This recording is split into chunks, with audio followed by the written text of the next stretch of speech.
So, hello everybody, and welcome to the FGs and Threes podcast. We have an interview today, and our special guest is no stranger to winning. He has over 13 different championships across the world, 2 Olympic silver medals, and is considered one of the 50 best FIBA players of all time. Everybody, please welcome NBA Hall of Famer and FIBA legend Dino Radja. Hello. So, Dino, you were born in Split, Croatia, and raised there. You grew up during the final years of communism in Eastern Europe. So, what was your childhood like, as from like a childhood, like innocent childhood perspective, and also in the perspective of still growing up in a nation that was still part of the communist empire? Mostly playing on the street because it was one TV channel during the day, with only like one cartoon at I don't know, 8 in the morning, at 7:15 in the evening, and basically we had a whole bunch of guys from the neighborhood had one ball and play one ball day after day after day. That was it. You just go home to eat something, and you go to school. Everything else was, playing on the street, unless it was ugly weather. But I live in Split. I lived in Split, where it's pretty much nice weather all year long. So we could spend a lot of time outside. Did you mainly play basketball outside, or was it a whole mix of sports like soccer and everything? Basically, when I was a kid, it was mostly soccer and basketball. I never really played basketball until I started going to the club, and that was also another coincidence because all my summers, my parents were working, and I spent my summers in my grandparents at the island across the city where I was born. So I basically haven't seen my parents during the summertime, but maybe 1 or 2 weekends because they were working.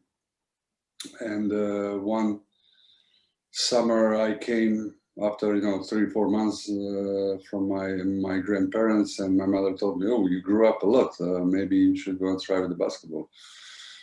Because as I am from the city that is on the sea, mostly you do these water sports. The water polo, the rowing, the swimming, that stuff, and I did all of that every year, but you always take a break during the summertime because your parents cannot take you anywhere. So that's how I start practically playing basketball, because my mother told me maybe you should try that. So it's a little bit of sort of on a whim, kind of maybe you might be good at this, and then you end up joining. No, my mother just didn't want me to be in the house because I was spending a lot of time, at home doing nothing, and she told me just go do something, and that was her main reason. I mean, my mother never come to my game, or she didn't put me in basketball so I can make money or be somebody. She just put me there to go do something with your time. Ended up paying off, obviously. So, Yeah. So at 18 in 1985, you joined Jugoplastica, that what it was named at the time, which was a KK Split, as it later turned into, and you played alongside Tony Kukoc, who you grew up along with in the same small town. So you both entered as teenagers, and within the first few years, you were back-to-back champions. So what was it like playing at such a high level at such a young age, and to win a championship at such a young age too? You don't realize that. First, I have to say that I watch it from the distance now. I was very lucky to be part of one very good system with very good coaches. And also, I was lucky to be born in the same era with Toni Kukoc, Dražen Petrovic, Brankovic, Divac, all these guys who did a lot for European players in NBA. You know, broke the seal to open the NBA to the European players, for foreign players, not just European. So you started in 1989 after your first championship with Split. You were drafted in the second round by the Celtics with the 40th overall pick, and you were very keen to head over to Boston. But however, KK Split got involved and wanted you to play another season for them. They wanted you to play out the rest of your contract. And after that, like a whole long legal battle came in. There was a whole bunch of media was all over the story, and at the same time, all over you. What was it like to go through that whole event and have the spotlight on you at all times? Today, if you look at the NBA, you know, it's easy to know everything about everybody. You have YouTube, you have highlights, minutes after the game. You can watch anything, you can know anything about anybody, any player in any team within 5 minutes. Back then, it was like a myth, NBA. You know, you read something in newspapers, you heard some names, but you haven't seen them, and you think they are like extraterrestrials. And even when the possibility came up that that they were following me, that I find out they're following me, they want me to come and play there, it was more like it felt like a prank more than a real thing.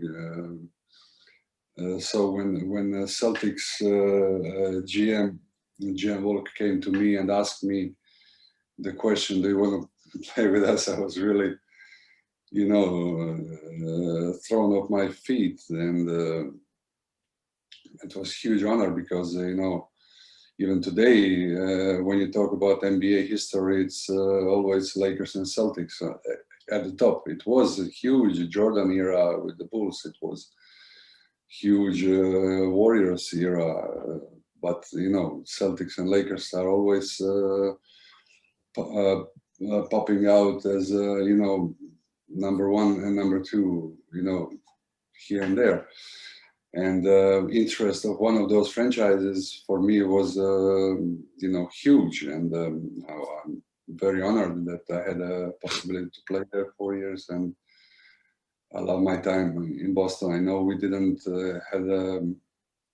have a great 4 years, but you know, some bad luck was involved in that.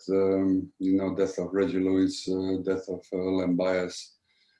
You know, some injuries here and there, and you know, with the NBA rules, with the salary cap and the draft, you cannot replace those guys as fast as you want to. And I enter in that era, but still, you know, playing for the Celtics was a huge accomplishment of my life, and a huge honor, really, you know, to step in arena where Havlicek stole the ball, and it was huge. I remember my first game, you know, waiting for a game stoppage to enter the game, and you look at those banners and those retired numbers, and you think, exactly, you are a kid from Split, which is, you know, smaller than downtown Boston, and you are about to enter the floor where Havlicek stole the ball and where history was made.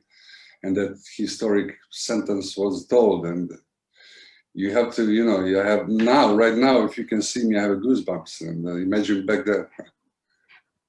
Especially for the Celtics, like they have one of the most full rafters in the entire league. Just looking up and seeing all of the different flags, it can definitely be overwhelming for someone that came from such a small beginning. Yeah, it was great. I will never forget that moment. Never.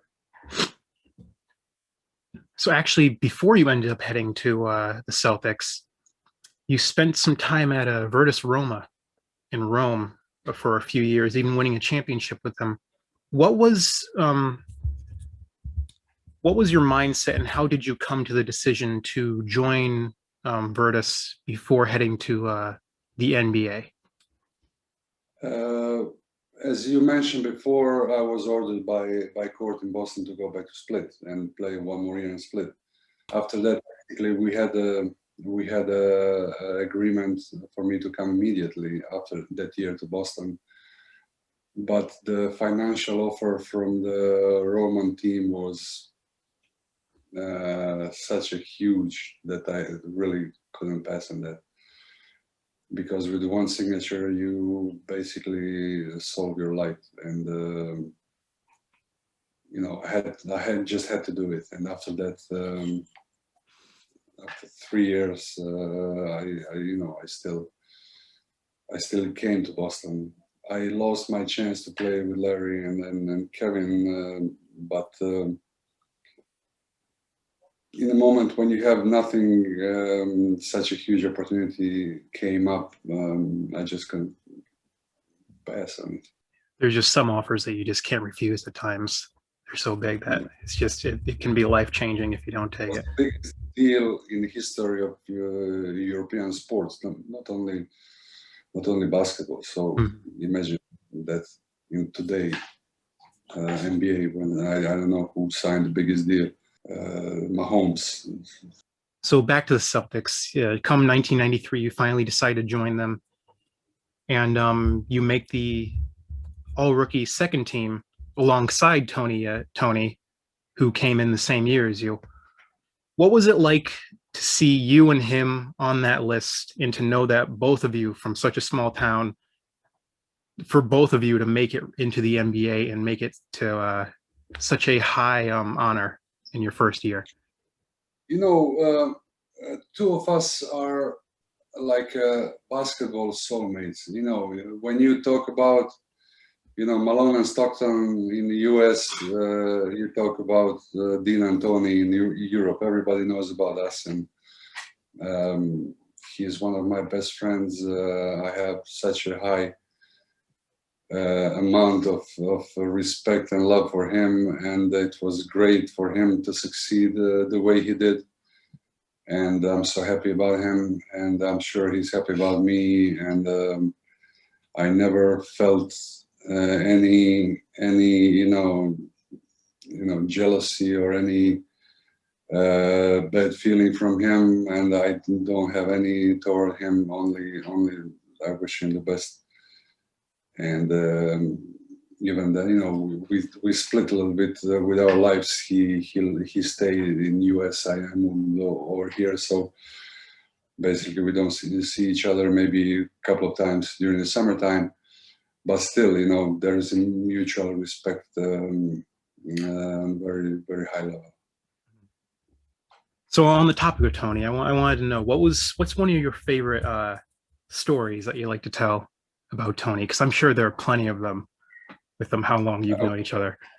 We have so many things, you know, private and basketball. You know, we know each other so well that we could play with our eyes closed. You know, I always know what he's thinking and what's he gonna do. He knows what am I thinking, where am I gonna be, and we have such a huge, you know, understanding of the game, each other game, that even today we can beat much younger guys, you know, 2-2. Definitely, because like there's so many people like on social media saying like I could take this guy, I could take this guy easily, but then you got to realize there's still NBA players. It still took them a lot more than most people to get into the league. So to have it was one big misunderstanding. You know how people, you know, write articles in newspapers, and it was one big misunderstanding where a lot of people were angry at me because, you know, the question was like a comparison between NBA and European basketball, and I said that that it's less of the difference than it used to be years, 20 or 30 years ago. That today that the difference is smaller, and that first of all, we have so many players, European, foreign players in NBA, and then second of all, that European basketball is different. That it's much tougher than NBA. It was much tougher, those years, 80s, 90s, with the Knicks, with the Detroit, Today, you have guys, scoring 300 points in a game. And I said that if you take, for example,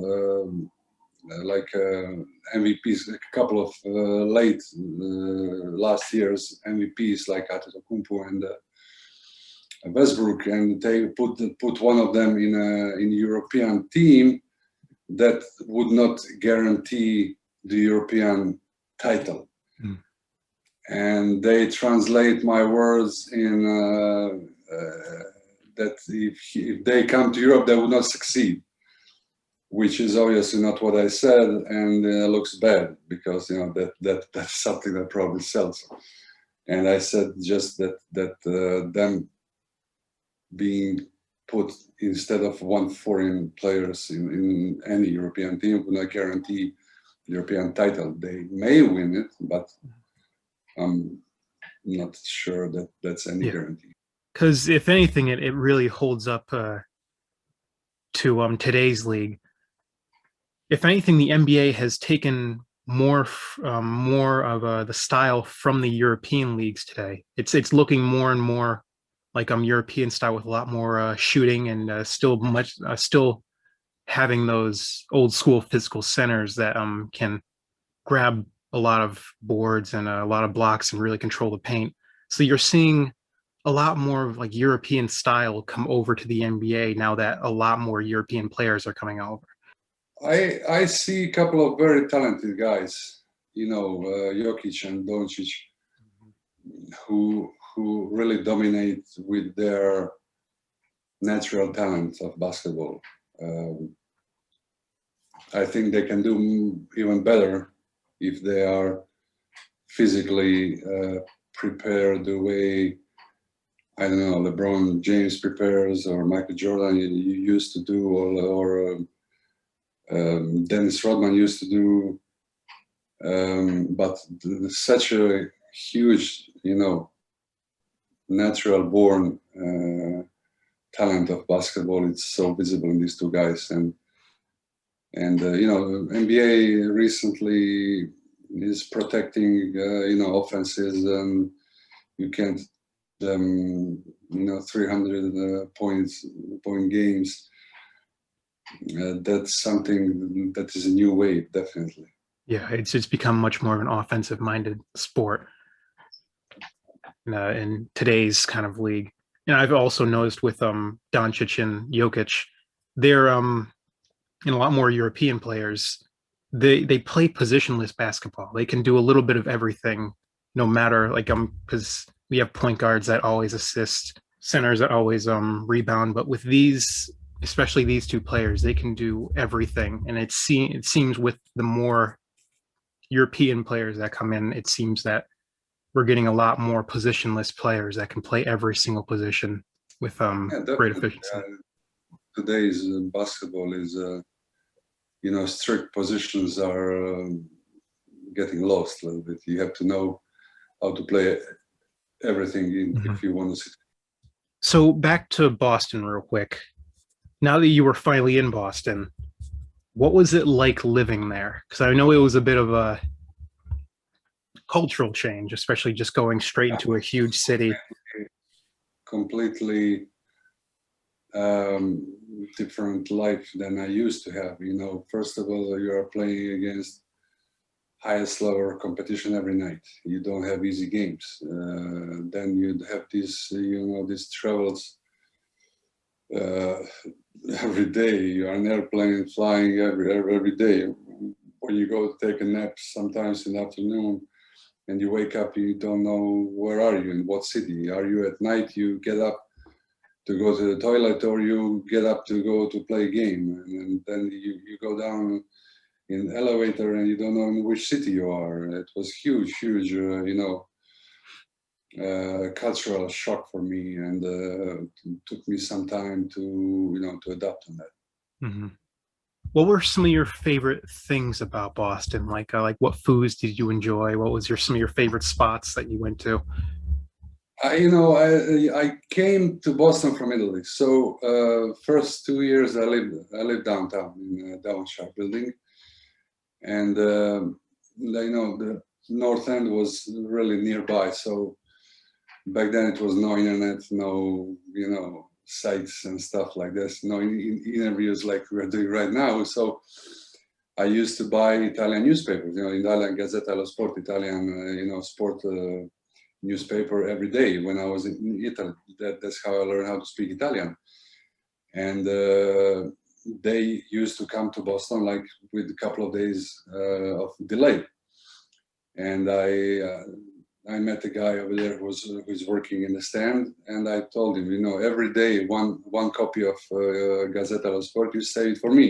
If I go on the West Coast trip and I'm not in Boston for 2 weeks, you just leave it for me. I buy 2 weeks when I come. So my biggest fun time was after practice in the morning, go to the bar to have a coffee and buy 1, 2, 3, 4, 5, however, newspapers, and then read them, from front to the last page. And it was so much fun, when I heard that the Force is out of the business, it was like somebody really died, because that was the place that we went after, every game for a drink, for a food, something. And I still come to Boston almost every year after I left the city, and I love the city of Boston. I had such a great time there, such great friends there. I'm in contact with them, daily, with a few of them, and whenever I land to Boston, I have a smile on my face, and that's not something that you can invent. And I loved the Charles River. I used to run around those bridges, and in the springtime, in the summertime, and even in the wintertime, when you need some fresh air in between games, and you go run on minus 20. It was fun 4 years, really. I love Boston very much. Yeah, I live up in the Northeast, and New York and Boston are two of my favorite places to visit. It's just it's a whole nother world that really it takes you away for however long you're there. They hate each other, but still. They definitely do, but I try to keep it on the down low from where I'm from, so no one gets mad. So after your time ended with the Celtics due to a knee injury, and then you had a buyout after there was a possible trade happening, and there was just a whole slew of events that continued after that. What was your mindset going through the trade request, or the possible trade, the buyout? What was your mindset going through that?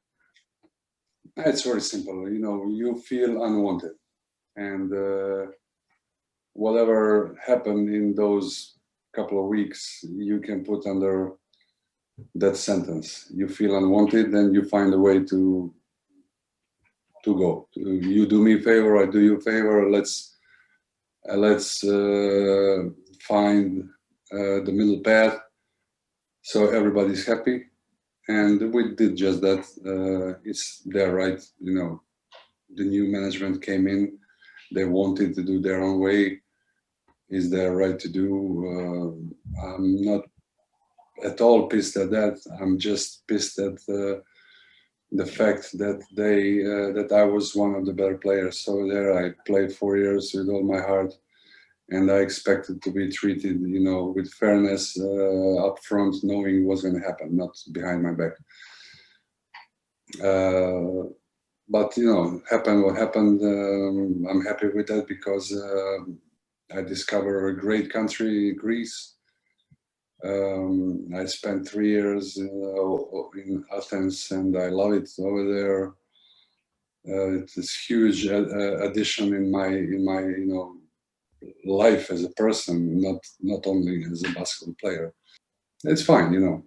I could do a little here and there, some tweaks in my career, but basically I'm very happy how it went and how it ended, and I think it was a great piece of the career, and great movie out of that.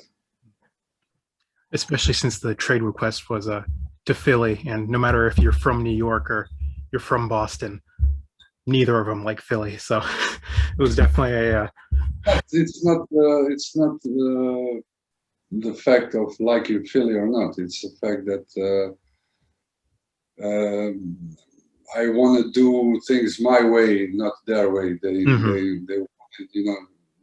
show me they want to get rid of me, and they want to do how they like it, and they didn't want to talk to me about that, and they didn't allow me to have my say into that, and I didn't, of course, like that. And because the Philly back then was even in a worse position than the Celtics were.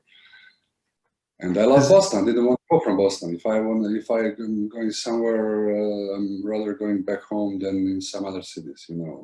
Once Celtics, always Celtic. You don't play for somebody else. Because as a player, you have a lot of power, but at the same time, you're still going to always have those higher ups that are going to have the more power, and that gets it can feel a little frustrating with it. Today, not back then. We didn't have that much power. Maybe Michael Jordan, but yeah, definitely, he definitely did. So you just mentioned Greece. You went with Panathinaikos for a few years, where you actually joined Byron Scott, who was on your rival team for so many years. What was it like sort of sorting out your differences with a Laker over your couple years with your I played Greek team? with Michael Cooper for a year in Rome also. So I play with the two starting guards of the Lakers first.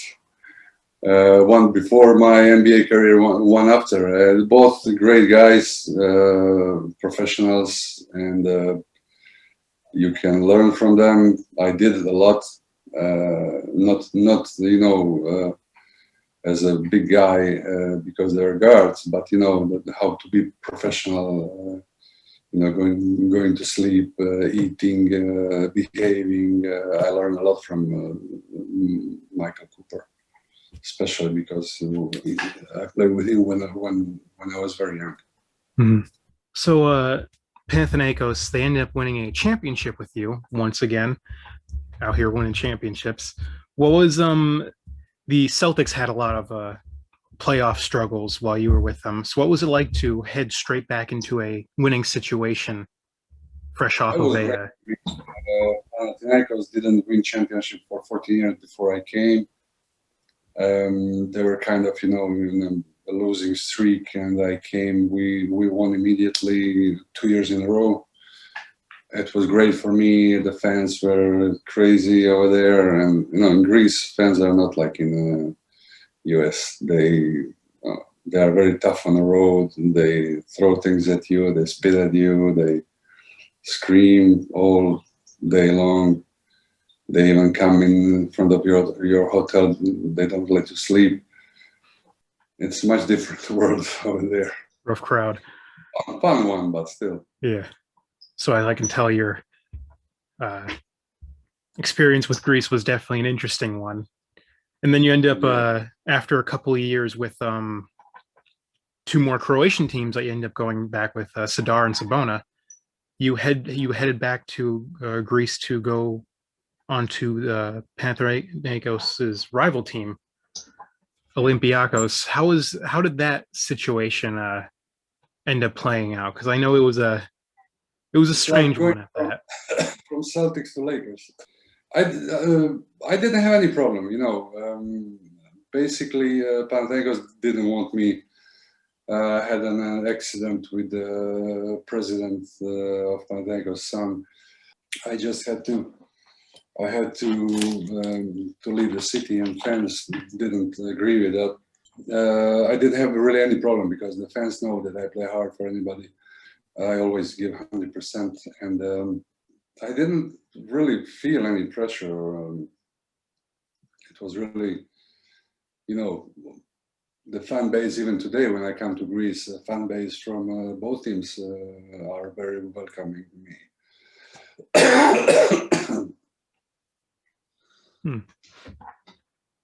So after your time with both Greek teams, you decide to head back to Split for another season, and you won a championship with them. So what was it like to just bring it all full circle and come back to the team that started off?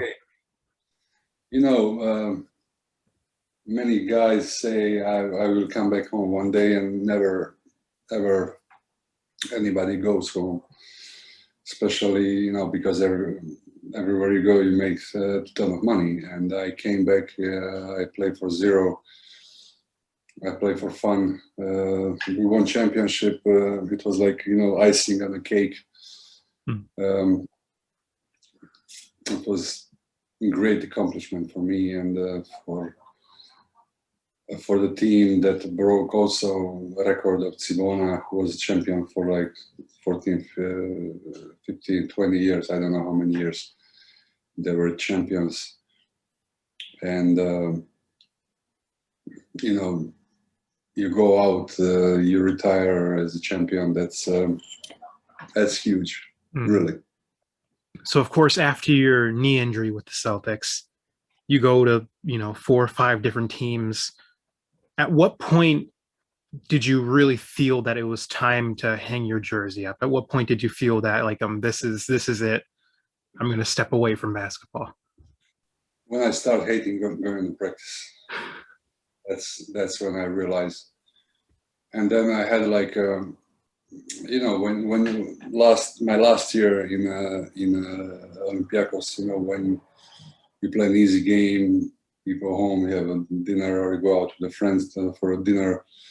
And when you play these hard games, the rivalry games, I used not to be able to go out of the locker room for a couple hours because my body was just dying on me. And I realized that, it's my time to go. I don't want to overdo it. I don't want to, put myself in a position that I cannot live a normal life after because of some money or something else. And then I start, hating going on the practice, hating the warm-up, hating the stretching. And I know that you play the way you practice. So I knew if I don't practice, I'm not going to play well.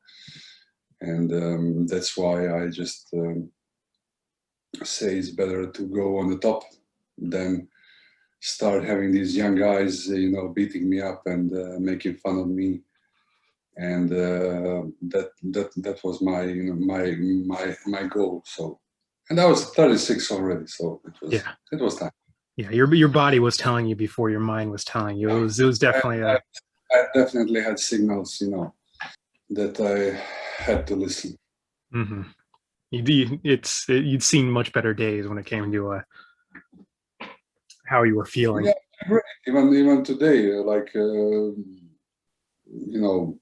almost 20 years after I had my career, I'm still able to run, to lift some weights, and to live really normally without this hip problems, knee problems, back problems. Hopefully it will stay that way, but I'm feeling great so far. So your only success didn't just come from singular basketball clubs with championships. You also won multiple international championships with the Yugoslavians men team and the Croatians men team, along with a Olympic silver medal for each of them. What was the international competition like? How is it facing off against the best of the best from each country? It's a great experience because everybody loves his own country, and your country is something that everybody wants to play for, and you play with the guys you compete against during the season, and somebody who is competitor. It was always a great opportunity to have these best of the best from the country to play together and show what you can do in a world competition. Mhm. It was great. We had a great run as a Yugoslavia team for a couple of years, and then we had a great run as a Croatian team.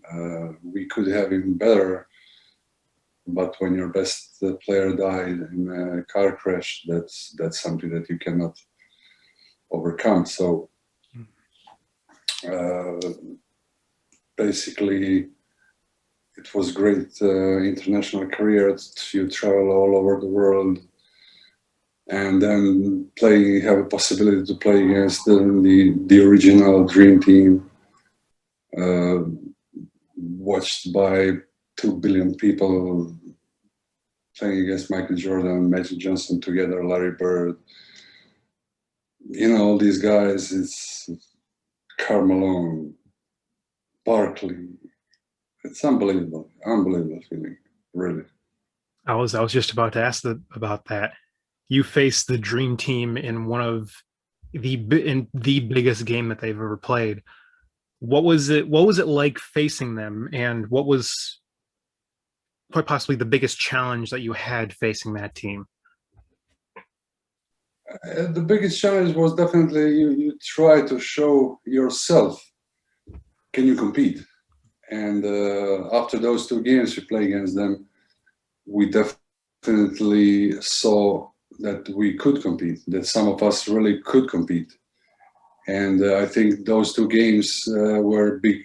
Even, I mean, I can tell you for me, it was a big decision after I played those 2 games with the mirror, that I told myself, go for it. I told you before, NBA was a myth back then. So after I faced them, I told myself, you go for it. You don't fear. You just work hard, and you can succeed. And you go there to see and how high level you can succeed. So I did just that. So now that your playing days are over, your involvement in basketball is far from over. You're actually the current president of KK Split. So how does it feel to run the club that you originally started out on? I was doing that for 10 years. I was involved with my home team. Now I'm involved with the federation for last 3 years. Complete different job, only basically on the summertime job, and trying to do something for Croatian basketball. So over your career, you've earned plenty of prestigious awards and honors, including in 1991, they named you one of the 50 greatest FIBA basketball players of all time. In 2008, I believe, you were the one of the 50 greatest Euroleague contributors. And then in 2017, you got one of the highest basketball honors by making the NBA Hall of Fame. So what does it feel like to be ranked among some of the and like honored among some of the greatest basketball players of all time? You just said it. It's a huge honor to be recognized as one of the best. And for me, I know where my place is. I know how good I was. But when you hear it from such a high level organizations that you belong at the top, it's a huge award.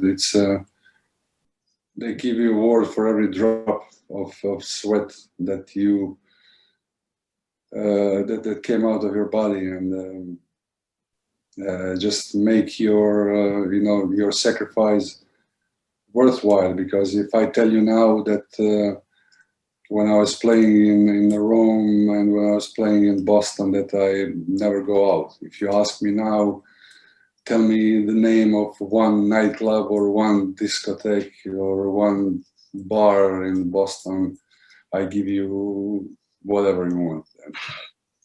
Sorry, I don't know. I can tell you name a few restaurants where I went, for lunch or dinner, but that's it. I have a couple of like rapid fire questions, just like throw them out, see what you have to answer them. You spoke about Drazen before. What was he like as a person? Because I know you had a good relationship with him too, playing on the your country teams with him. Totally dedicated to basketball. He was only basketball in mind. He didn't care about the fashion. He didn't care about the cars. He didn't care about anything but basketball. And he was really unbelievable competitor, working hard all the time, trying to find new things, innovative things to work. He was one that start lifting weights, showing us the way that we have to do it if we want to succeed on the highest level. And I learned so much from him. He's really. It's such a pity that he ended the way he did, because I think he could give a lot to many generations after him.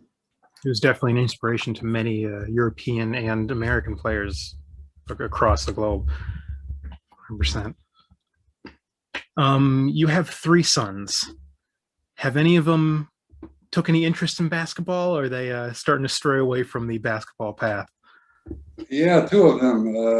One even went to the Elon University for 3 years.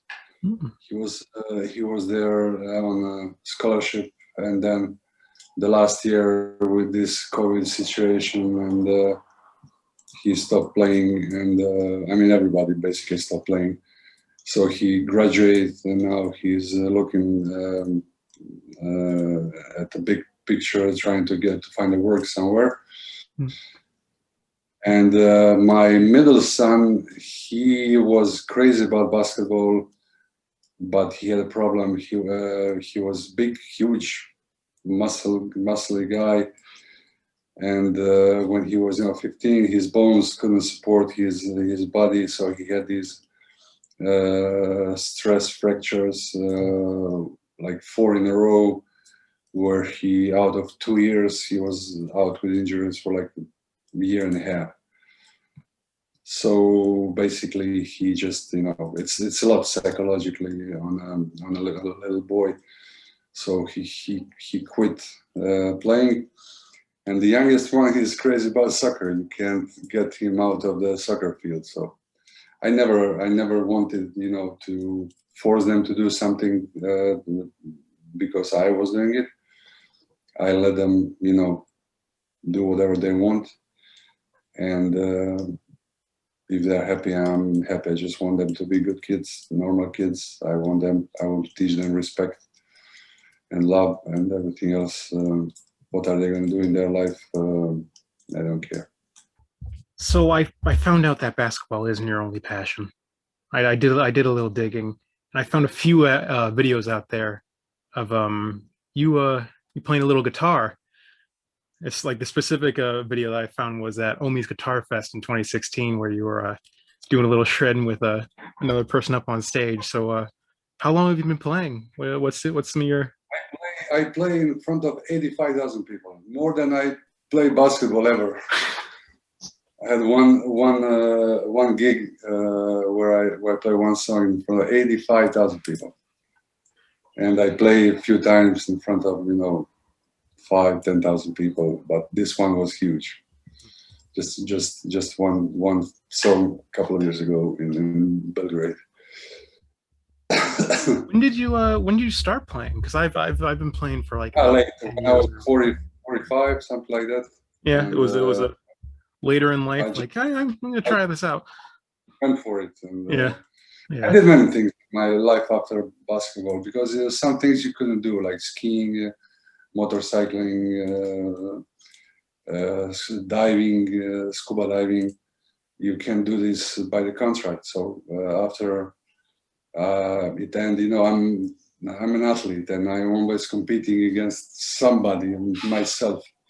So I did a lot of that stuff. Like I did about 100,000 miles on my motorcycle. It's like 4 times around Earth. I did diving in some very bad situations at night in the middle of the ocean. Skiing, I learned how to ski pretty good for an amateur. I'm really good. And then I start with the guitar, and so I have my phases of hobby. Yeah. It's fun. Yeah. Once you retire, you have a lot of time in your hands to do just so much stuff. You can't just sit at home and you get bored. So you have to find yourself. You gotta try everything you can. Some hobbies that you enjoy. Mm-hmm. So, of course, you had a long career. What do you attribute your personal success and your longevity to? Oh, very, very easy. I always work hard. I had a personal strength and conditioning coach with me when I left, split to Rome and Boston and then Greece after that. And I always took care of my body. I took a lot of beating during the, you know, international and team careers. I really try to, you know, not do anything stupid to myself. You know, no night clubbing, no drinking, no stuff that poison me too much. And I always work hard, so I never had any major injuries. You know, my injury in Celtics, my last year operation was cartilage that just wore out. It wasn't an injury that happened in one bad move or a hit. It was something that happened, you know, with time. So that's basically it. I guess some genes. I guess some good genes. Yeah. Some genes. So also. Were either of your parents into sports? Did your father ever play any sports, or was it just was a truck driver? Luck of the draw, sort of. My mother was just, you know, working, staying home and then taking care of the kids. So no genes, no sport genes in my family at all. So you spent, you know, years across many different countries. What was one of your favorite foods that you came across in any of the countries? What was your favorite dish that you have remembered and still enjoy to this day? Cheese dog in Force. I love cheese dog in Force. I hate that they're closed. I love that place so much. There is a place,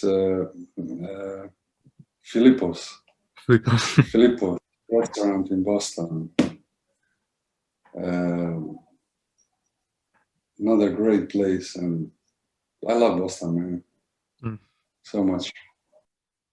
And finally, for me, what is one piece of advice, basketball related or not basketball related, that everyone should know or keep in the back of their heads at all times? It's always work. I like, you know, people are calling me to do some talking in the schools or in some, you know, basketball camps. And I always tell them a couple of things. First of all, that if you want to succeed, you know, mother of success is number of repetitions. So you cannot hide from that. If your coach tells you do 10 of something, if you do 9, you didn't steal that one. from him. You stole it from yourself. If you do 11, you didn't do it to him. You did it to yourself.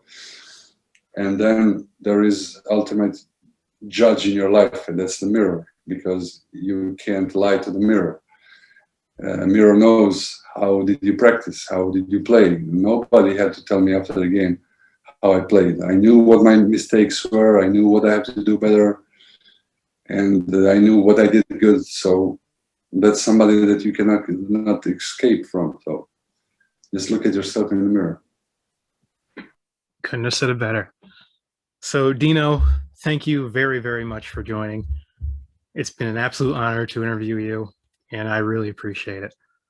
No problem. Thank you. And thank you for watching another FGs and Threes interview.